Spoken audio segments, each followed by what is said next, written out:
నమస్కారం. శ్రీరామనవమి శుభాకాంక్షలతో సిటీ వార్తలకు స్వాగతం. శ్రీరామనవమి సందర్భంగా శ్రీరామనవమి రథయాత్ర గార్డెన్స్ వెంకటేశ్వర స్వామి దేవస్థానం నుంచి రామనామ క్షేత్రం వరకు వైభవంగా జరిగింది. శ్రీరామనవమి శోభయాత్రను శైవ పీఠాధిపతి శివస్వామి కమలానంద భారతీ స్వామి ప్రారంభించారు. వందలాది మంది భక్తులతో ర్యాలీ నిర్వహించారు. ఈ సందర్భంగా శివస్వామి బీజేపీ నాయకులు వల్లూరి జయప్రకాష్ నారాయణ మీడియాతో మాట్లాడారు. గత 8 సంవత్సరాలుగా శ్రీరామనవమి శోభయాత్ర నిర్వహిస్తున్న కమిటీని అభినందించారు. సనాతన ధర్మం అనేది మన జీవన విధానమే అని అన్నారు. ఈ కార్యక్రమంలో గజల్ శ్రీనివాస్, జిల్లా బీజేపీ అధ్యక్షులు తిరుపతిరావు, బీజేపీ నాయకులు శనక్కాయల ఉమాశంకర్, వివిధ ధార్మిక సంఘాల ప్రతినిధులు, రామభక్తులు పాల్గొన్నారు.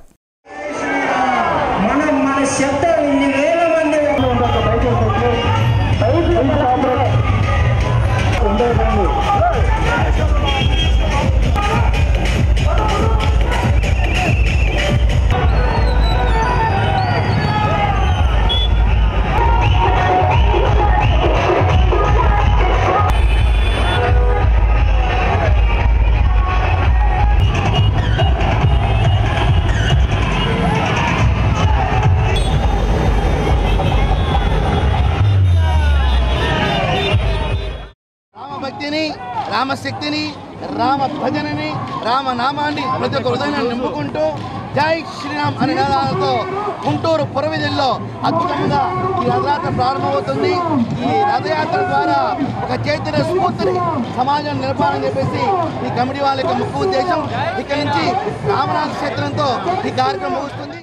శ్రీరాముని యొక్క జయంతి వేడుకలు జరుపుకుంటూ గుంటూరు నగరంలో కూడా ఇవాళ పెద్ద ఎత్తున భక్తులందరూ కూడా ఒకే చోటకు వచ్చి బృందావన్ గార్డెన్స్లో ఉన్నటువంటి వెంకటేశ్వర స్వామి టెంపుల్ దగ్గర నుంచి పెద్ద ఎత్తున పాదయాత్రగా కూడా రామనామ జపంతో ముందుకు సాగుతూ ఉన్నటువంటి పరిస్థితి.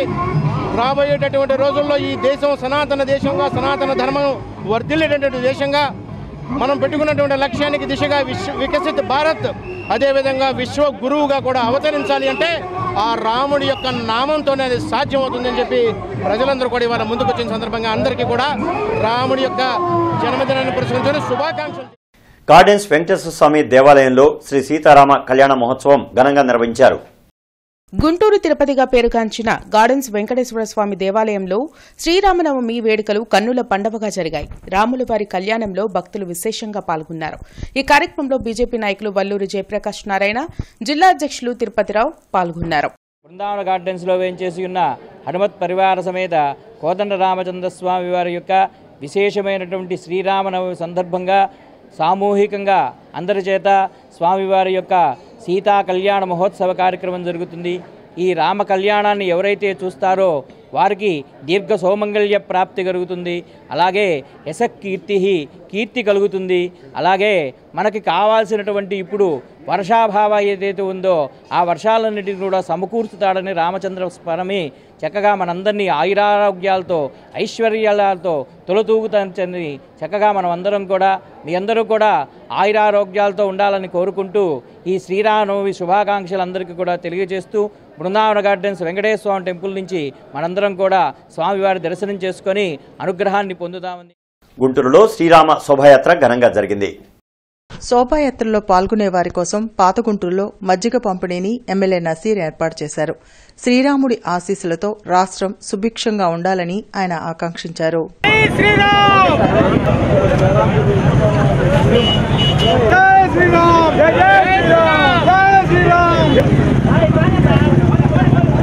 ఈరోజు ఎంతో వైభవంగా శ్రీరాముని కళ్యాణాన్ని వాడవాడలా కూడా పెద్ద ఎత్తున నిర్వహించుకుంటున్నటువంటి పరిస్థితులు ఉన్నాయి. ఎంతో పవిత్రమైనటువంటి శ్రీరామనవమి ఈరోజు ప్రతిష్టాత్మకంగా శోభయాత్ర పేరుతో గుంటూరు నగరంలో పెద్ద ఎత్తున దాదాపు 50,000 మందితో ర్యాలీని నిర్వహించడం, పెద్ద ఎత్తున మహిళలు కానీ, పిల్లలు కానీ, యువకులు కానీ అలాగే అందరూ కూడా పాల్గొనడం జరిగింది. మేము కూడా కులమతాలకు అతీతంగా ఈరోజు ఈ జరుగుతున్నటువంటి ర్యాలీలకు అవసరమైనటువంటి వాళ్ళందరూ కూడా మజ్జిగతో పాటు మంచినీళ్లు అలాగే అనేక సౌకర్యాలు ఈరోజు కల్పించడం జరుగుతూ ఉంది. ముఖ్యంగా రాష్ట్రంలో ఉన్నటువంటి ప్రతి ఒక్కరికి కూడా శ్రీరామనవమి శుభాకాంక్షలు తెలుపుతాం. స్తంభాలగరులోని శ్రీ కోదండరామస్వామి దేవాలయంలో 59వ శ్రీరామనవమి వేడుకలు ఘనంగా జరిగాయి. ఏప్రిల్ 10 వరకు శ్రీరామనవమి ఉత్సవాలు నిర్వహిస్తున్నామని ఆలయ కమిటీ సభ్యులు కోటేశ్వరరావు తెలిపారు. అందరూ పాల్గొని సీతారామచంద్రుల అనుగ్రహం పొందాలని కోరారు. తర్వాత ఆడవాళ్ళు అధికమం చేయండి.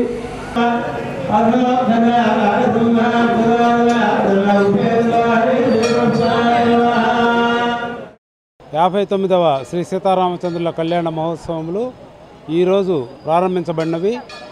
10వ తారీఖు దాకా ఈ కార్యక్రమాలు అంగరంగ వైభవంగా జరుగుతూ ఉంటాయి. ఈరోజు సాయంకాలం స్వామివారిది గ్రామోత్సవం ఉంటుంది. తర్వాత 3వ రోజున 8వ తారీఖున స్వామివారిది వసంత సేవ కార్యక్రమం ఉంటుంది. 10వ తారీఖున సాయంకాలము గొప్ప అన్న సంతర్పణ జరుగుతుంది. ఈ కార్యక్రమాలన్నీ సంబాలగరు గ్రామంలోని ప్రజలందరూ కలిసి తమ తమ విరాళములు ఇచ్చి మా కోదండరామ సేవా సమితి కమిటీకి బాగా సహాయపడుతున్నారు. కొరటిపాడు కోదండ రామాలయంలో శ్రీరామనవమి కళ్యాణ మహోత్సవం అంగరంగ వైభవంగా జరిగింది. ఏప్రిల్ 10వ తేదీ వరకు జరిగే శ్రీరామనవమి వేడుకల్లో పలు సాంస్కృతిక కార్యక్రమాలు నిర్వహిస్తున్నామని కమిటీ సభ్యులు తెలిపారు. దాతల సహకారంతో శ్రీరామనవమి వేడుకలు ఘనంగా చేపట్టినట్లు తెలిపారు. శ్రీరాముడు సామాన్యులకు మాన్యులకు శ్రీరామ చరిత్ర మానసామృతం కూడా మనం తప్పకుండా చదివితే ఆ శతపథ నిర్దేశించాడు. పైగమనామం చేస్తున్నాననే చెప్పాడు. అందుకనే శ్రీరామ రామ రామ. కొరటిపాడు పుర ప్రజలందరి యొక్క ఆశీర్వాదంతో, దేవుడు యొక్క ఆశీర్వాదంతో ఇది చాలా ఘనంగా జరుగుతూ ఉంది. ఇంకా భక్తులందరూ కూడా వీటన్నిటిని సహకరించి ఎంతో దిగ్విజయంగా దీని అంతటిని కూడా జరుపుతూ ఉంటారు. ప్రతి ఒక్కరికి కూడా వాళ్ళందరికీ కూడా ధన్యవాదాలు తెలియజేస్తున్నాం. ఇది కిలారి వెంకటయ్య గారి కోరిక మేరకి ఈ యొక్క ఉత్సవాలు వారు కూడా వారి యొక్క ఆతిథ్యం, వారి యొక్క సంపోషణతో వారు ఉన్నప్పుడు అంతకాలం కూడా వాళ్లే చేసేవాళ్ళు. తర్వాత కొమ్మినేని వారు కిలారి వారు కలిసి కూడా ఈ యొక్క ఉత్సవాలన్నీ ఘనంగా జరపడానికి ప్రజలందరూ కూడా సహకరిస్తూ ఉన్నారు. వాళ్ళందరూ కూడా ధన్యవాదాలు. ఇదే విధంగా ప్రజలందరూ, కొరటిపాడు పుర ప్రజలందరూ మరియు గుంటూరు పుర ప్రజలందరూ కూడా స్వామివారిని దర్శించి వారి యొక్క కృపకి కృపకి పాత్రలు కావాలని చెప్పేసి the Nehru Nagar walkers association Nehru Nagar Guntur వారి ఆధ్వర్యంలో శోభాయాత్ర నిర్వహించారు. నెహ్రూనగర్ పురవీధుల్లో దిగ్విజయంగా ఈ శోభాయాత్ర నిర్వహించారు. కార్యక్రమంలో అసోసియేషన్ అధ్యక్షులు వేమన దుర్గారావు, ప్రధాన కార్యదర్శి ఎర్రగోపు నాగేశ్వరరావు, ఆళ్ల శ్రీనివాసరావు, పసుపులేటి చెన్నకేశవులు, కటారి మల్లికార్జునరావు తదితరులు పాల్గొన్నారు. నెహ్రూనగర్ యొక్క ప్రజల యొక్క సహాయ సహకారాలతో అందరం కూడా ఈ రోజున నెహ్రూనగర్ మెయిన్ రోడ్లో ఉన్నటువంటి రామాలయం దగ్గర నుంచి నగర సంచార యాత్ర బిగిన్ అవుతుంది. నగర సంచార భాగంగా నెహ్రూనగర్ ఫస్ట్ లైను, సీతానగర్ ఆంజనేయ స్వామి గుడి, అక్కడి నుంచి నెహ్రూనగర్ అడ్లో నుంచి రామ మందిరం మీదుగా వేవర్స్ కేరళ సెంటర్లో శివాలయం చూసుకొని అక్కడి నుంచి మళ్ళీ అయ్యప్ప స్వామి గుడి మీదుగా ఈ కార్యక్రమం అంతా కూడా యాత్ర సాగుతుంది. నెహ్రూనగర్ 5వ లైన్ ఉన్నటువంటి ఆంజనేయ స్వామి గుడి దగ్గరగా కొబ్బరికాయలు కొట్టుకొని మళ్ళీ ఇక్కడ తిరిగి రావడం జరుగుతుంది. ఈ విధంగా నగరయాత్ర మేము గతంలో కూడా చేసాం. మా వాకర్స్ అసోసియేషన్ తరఫున అయోధ్యలో రామ మందిరం ఓపెన్ చేసినటువంటి ప్రధానమంత్రి గారు, ప్రీతం ప్రధానమంత్రి నరేంద్ర మోదీ గారు అక్కడ ఓపెన్ చేసిన రోజున ఇక్కడ జై శ్రీరామ్ అనుకుంటున్న నగరయాత్ర జరగడం. సీతారాముల ఆశీస్సులతో ప్రజలంతా సుఖ సంతోషాలతో ఉండాలని మాజీ ఎమ్మెల్యే మస్తాన్ వలి ఆకాంక్షించారు. శ్రీరామనవమి సందర్భంగా పాతగుంటూరులోని కోదండ రామాలయంలో ప్రత్యేక పూజలు నిర్వహించారు.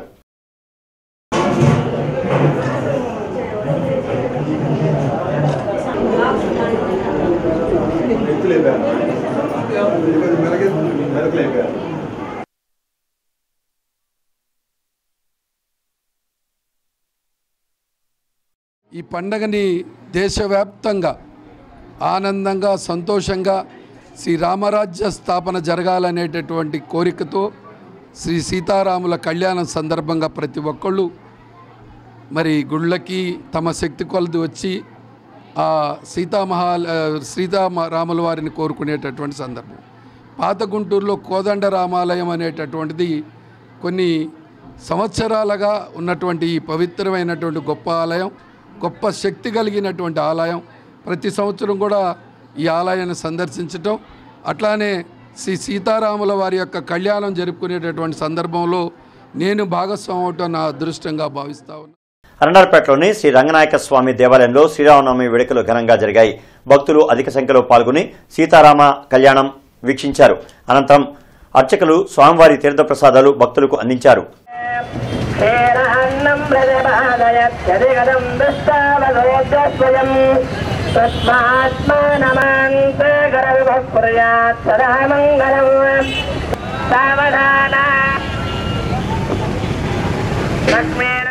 సత్యమేవ జయతే పుస్తకావిష్కరణ 2024 ఆగస్టు 1 నాటి షెడ్యూల్ కులాల వర్గీకరణ తీర్పు అనంతర పరిణామాలపై సదస్సు జరిగింది. షెడ్యూల్ కులాల వర్గీకరణ తీర్పు వల్ల ఎవరికి నష్టం, ఎవరికి లాభం తదితర అంశాలపై వక్తలు విశదీకరించారు. కార్యక్రమంలో Devi Prasad, Vincent Paul, Nallapu Neelambaram, Jayasudha తదితరులు పాల్గొన్నారు. ఈ ఆవిష్కరణ సుప్రీంకోర్టు ఇచ్చిన వర్గీకరణ మీద మన ఈ పుస్తకం రాసిన ఆయన విన్సెంట్ పాల్ గారు, ఈయన రిటైర్డ్ ఉద్యోగస్తులు, ఈయన ఆంధ్ర యూనివర్సిటీలో చేసి రిటైర్డ్ అయ్యాడు. అసలు మాలలు, మాదిగలు, రెల్లులు వీళ్ళు అంతా ఎట్టా ఇడిపోతున్నారు, వీళ్ళకి ప్రభుత్వాల నుండి వచ్చే ఏ బెనిఫిట్స్ వస్తున్నాయి, ఉద్యోగాలు ఎన్ని వస్తున్నాయి, వాళ్ళు ఎంతవరకు బెనిఫిట్ అవుతున్నారని చెప్పేసి ఎస్సీల్లో ఉన్న ఉపకులాలు 58 ఉపకులాల గురించి సుదీర్ఘమైన చర్చా వేదిక జరిగింది. ఇప్పుడు వర్గీకరణ రూపంలో ఆయా కులాలకు జరుగుతున్నటువంటి ఆయా గ్రూపులు మొత్తం 3 గ్రూపులుగా విడదీశారు. గ్రూప్ 1 రెల్లి తదితర కులాలు, గ్రూప్ 2 మాదిగా తదితర కులాలు, గ్రూప్ 3 మాలా తదితర కులాలు, ఇట్లా 3 గ్రూపులుగా విడదీసి మళ్ళీ వాళ్ళలో స్త్రీలకు ఇవ్వాల్సిన రిజర్వేషన్ ఇచ్చినప్పుడు సాంకేతికంగా ఎదురయ్యే ఇబ్బందులు ఏంటి, ఇది మొదటి విషయం. అయితే ఆయా కులాలకు జరుగుతున్న అన్యాయం ఏమిటి, రిజర్వేషన్ యొక్క పరిమితులు ఏమిటి, ఈ విషయాన్ని చర్చించడం కోసం అరండల్పేటలోని శ్రీ రమా సత్యనారాయణ స్వామి దేవస్థానంలో మద్దుల రవి ఫ్రెండ్స్ సర్కిల్ ఆధ్వర్యంలో 14వ శ్రీరామనవమి వేడుకలు జరిగాయి. రాములవారి కళ్యాణంలో భక్తులు పాల్గొని స్వామివారిని దర్శించుకున్నారు. టీడీపీ నాయకులు కసుకుర్తి హనుమంతరావు, మల్లేశ్వరరావు, కమిటీ సభ్యులు పాల్గొని ప్రత్యేక పూజలు చేశారు.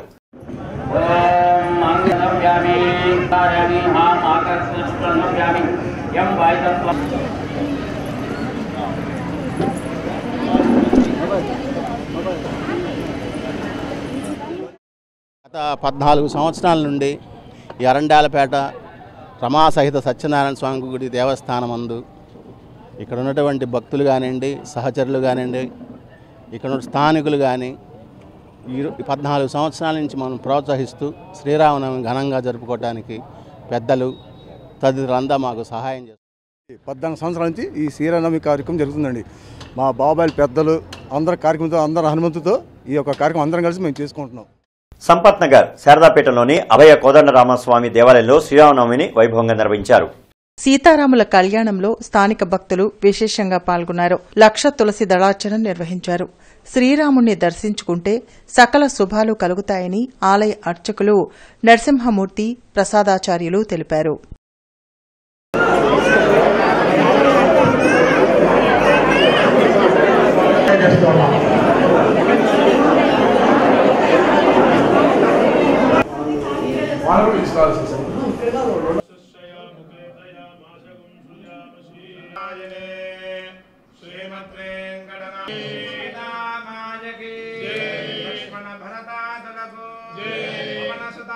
ఆశీస్సులతో ఈరోజు శ్రీరామ నవమి పర్వదిన సందర్భంగా మన శృంగేరి శారదాపీఠంలో వేంచేసినటువంటి శ్రీ సీతా లక్ష్మణ భరత శత్రుఘ్న సమేత అభయ కోదండరామస్వామి వారి యొక్క దేవాలయంలో ఈరోజు ఉదయం పూట 7 గంటలకు స్వామివారికి పంచామృతాలతో అభిషేక కార్యక్రమం అత్యంత వైభవోపేతంగా జరిగింది. 11 గంటలకు సామూహికంగా 108 దంపతుల చేత శ్రీరామ కళ్యాణం అత్యంత వైభవోపేతంగా ఈరోజు జరిగింది. అంతేకాకుండా ఈరోజు సాయంత్రం 7 గంటలకు స్వామివారికి 1,00,000 తులసీ దళార్చన కార్యక్రమం అత్యంత వైభవోపేతంగా నిర్వహించబడుతుంది. కాబట్టి భక్తులందరూ కూడా ఈ కార్యక్రమంలో పాల్గొని స్వామివారిని దర్శించి తీర్థప్రసాదాలు స్వీకరించి రామచంద్రమూర్తి అనుగ్రహానికి పాత్రులు కావాల్సి. స్థానిక బ్రాడీపేటలోని 5వ లైన్ 17వ అడ్రోడ్లో గల శ్రీ బడబానుల ప్రతాప వీరాంజనేయ స్వామివారి దేవస్థానంలో ఈరోజు శ్రీరామనవమి వేడుకలు ఘనంగా జరిగాయి. ఈ సందర్భంగా ఆలయ ప్రెసిడెంట్ శ్రీ పన్నాల విశ్వనాథం దంపతులు మరియు మిగతా భక్తుల చేతుల మీదుగా రాములవారి కళ్యాణం కమనీయంగా జరిగింది. అయ్యప్ప సేవా సమితి సభ్యులు శ్రీ కృష్ణమూర్తి, అప్పారావు మరియు పెద్ద సంఖ్యలో భక్తులు పాల్గొన్నారు.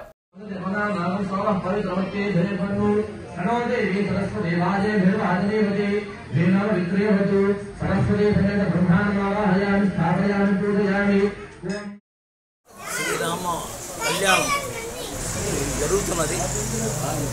అర్చక స్వామి రాముల యొక్క విశేషాలన్నీ చెప్పి కళ్యాణం చేస్తున్నారు.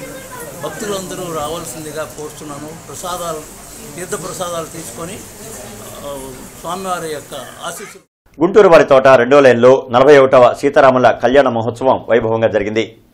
భక్తులు విశేషంగా పాల్గొని సీతారాముల కళ్యాణాన్ని వీక్షించారు. ఈ నెల 9 వరకు ఉత్సవాలను నిర్వహించనున్నట్లు కమిటీ ప్రతినిధులు తెలిపారు.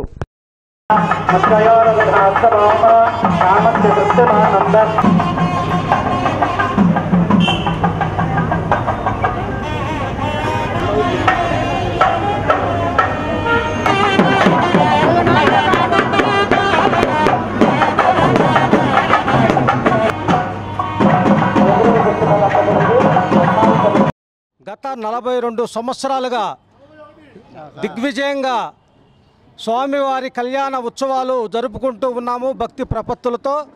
అలాగే ఈ సంవత్సరం కూడా స్వామివారి కళ్యాణోత్సవాన్ని బ్రహ్మాండంగా భక్తి ప్రపత్తులతో భక్తజనుల కోలాహలం మధ్య మేమంతా కూడా చాలా ఆనందోత్సాహాలతో జరుపుకుంటూ ఉన్నాము.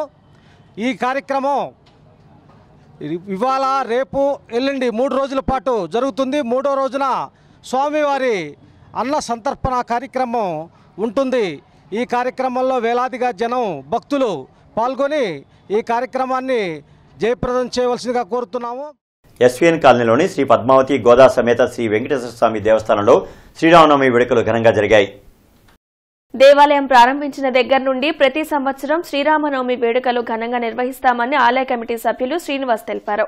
భక్తులు అధిక సంఖ్యలో పాల్గొని స్వామివారి కళ్యాణాన్ని వీక్షించారు.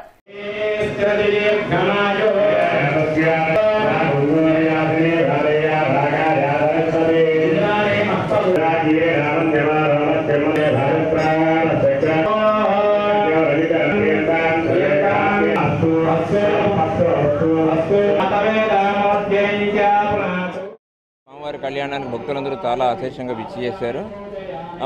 కొంతమంది భక్తులు ఈ కళ్యాణంలో పాల్గొనడం కూడా జరిగింది. మరి భక్తుల స్పందన కూడా బాగానే ఉంది. దేవాలయానికి నిత్యం ఇచ్చేయటం, కొత్త కొత్త జనాలు వస్తున్నారు, భక్తులు వస్తున్నారు, బాగా ఉంది. స్వామివారి ఉత్సవాలు కూడా బాగా జరుగుతాయి. ప్రతి సంవత్సరము జ్యేష్ఠ పౌర్ణమి నాడు వెంకటేశ్వర స్వామివారి బ్రహ్మోత్సవాలు జరుగుతాయి. అలాగే ఆలయంలో విజయ గణపతి స్వామివారిని ప్రత్యేకంగా కొలువు తీరి ఉన్నారు. ఆయన దేవస్థానంలో కూడా మాఘశుద్ధ దశమి నాడు ఆయన బ్రహ్మోత్సవాలు జరుగుతాయి. ఇలా ప్రతి సంవత్సరము కూడా వైష్ణవ సాంప్రదాయంగా, వైఖాన సాంప్రదాయంగా ఈ వేడుకలన్నీ కూడా చక్కగా నిర్వహించబడుతూ ఉంటాయి. మాజీ ఎంపీ మేదుగల వేణుగోపాల్ రెడ్డి తండ్రి, ప్రముఖ సోషలిస్ట్ నాయకులు, ప్రముఖ న్యాయవాది మోదుగుల పాపిరెడ్డి ఈరోజు ఉదయం స్వర్గస్థులయ్యారు. నగరంలోని ప్రముఖులు వారి పార్థివ దేహాన్ని సందర్శించి నివాళులర్పించారు. వారి కుటుంబ సభ్యులకు ప్రగాఢ సానుభూతిని తెలిపారు. ఇక ఈ వార్తలు ఇంతటితో సమాప్తం. నమస్కారం.